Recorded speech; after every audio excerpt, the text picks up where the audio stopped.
What's up guys, welcome back to the channel, and today I am back from their video. This time I want to talk about Team USA and their most recent struggles.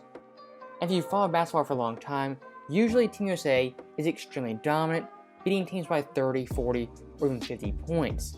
But in the last few years things have changed, international teams are getting better, and Team USA is not putting their best foot forward. Now in a couple of weeks the Olympics will officially start, and hopefully by that time Team USA has their stuff together. But right now there's a lot of holes and a lot of questions with this team and their overall roster. And if you didn't catch the two exhibition games, they lost to Nigeria, the 22nd best team in the world, and Australia, the 3rd best team in the world. And if you want to know how rare it is for Team USA to lose an exhibition game, going into those two games, they had a 54-2 record, and now they have lost 2 straight games, which is unprecedented. And one thing I want to point out very quickly is that Greg Popovich, going back to the 2019 FIBA games, he lost 2 games in that tournament, and in his last 4 games for Team USA, he is 1-3 in those games. Definitely not at par to the Team USA standards. And speaking of those standards, in the past 7 Olympics, since we've had pros, we have won 6 times, and lost a total of 3 games, all those coming in the 04 Olympics. So it's no secret Team USA is always dominant, but this year, things might be changing.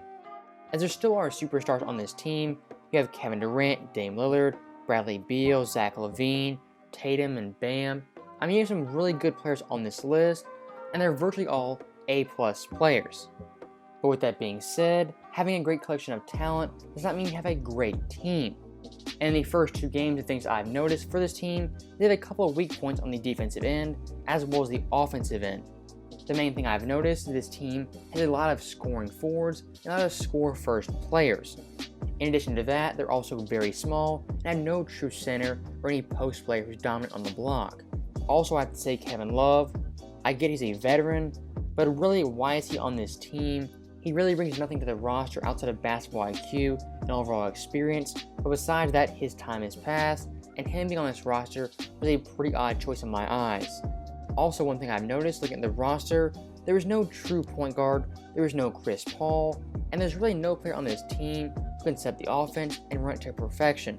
Yes, you have great guards on this team like Dame Lillard and Bradley Beal, but those guys aren't true point guards, and they aren't really floor generals or really great on-the-court leaders when it comes to running an offense. And speaking of leadership, also, who is the leader of this Team USA? Kevin Durant is the best player, but is he the leader of this team? It's hard to pinpoint right now who is the overall alpha of this team. When Greg Popovich being a new coach, a lot of things are changing. There's really no clear direction with this team, and who's the alpha dog and the outright leader. And early in this video, I mentioned the 04 USA team, which lost 3 games at the Olympics. And the big problem with that team, very similar to this team, they had a lot of score-first players, and their guards weren't really point guard players. We had Allen Iverson, Stephon Marbury, 2 guys who were definitely score first. We had Sean Marion, Lamar Odom, and young D Wade.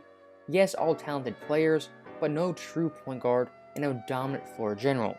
And once again, great talent does not equal a great team and a cohesive unit. So I think comparing the 2020 team to the 04 team, there are some pretty interesting similarities. Now both these teams had great talent, but not the best overall fit of players to put a great team. And looking back to the 2016 Olympics, which feels like forever ago, during that run, we had some pretty close calls. We beat Australia by 10, France by 3, and Spain by 6. So in this year's Olympics, don't be surprised if Team USA drops a game or 2. Now once again, with that being said, I still think this team is the outright favorite, and I'm 90% sure they're going to win the gold medal. But unlike in years past, there was no guarantee with this team that they're going to win the gold medal. There's no LeBron James, there's no Steph Curry, there's no James Harden. I mean, they're missing a lot of the big-time superstars who make a big difference for this team. Specifically LeBron James, and I would say Chris Paul. 2 of the best passers of all time, 2 of the best floor generals, and 2 guys who are experienced playing for Team USA in international competition. So that right there is my thoughts on Team USA losing their first 2 games to Nigeria as well as Australia. And before I end this video, props to those teams for playing great and actually playing hard and playing together, and they 100% were the better teams on that night. And I think going forward, Greg Popovich has his work cut out for him, as there's some big time question marks with this team.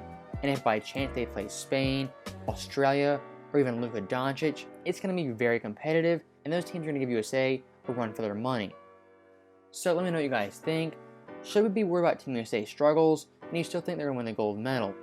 I'm still confident in them, but these 2 losses have been a major wake-up call. Now with that being said, thank you guys for watching, I hope you enjoyed it. I'll see you guys next time.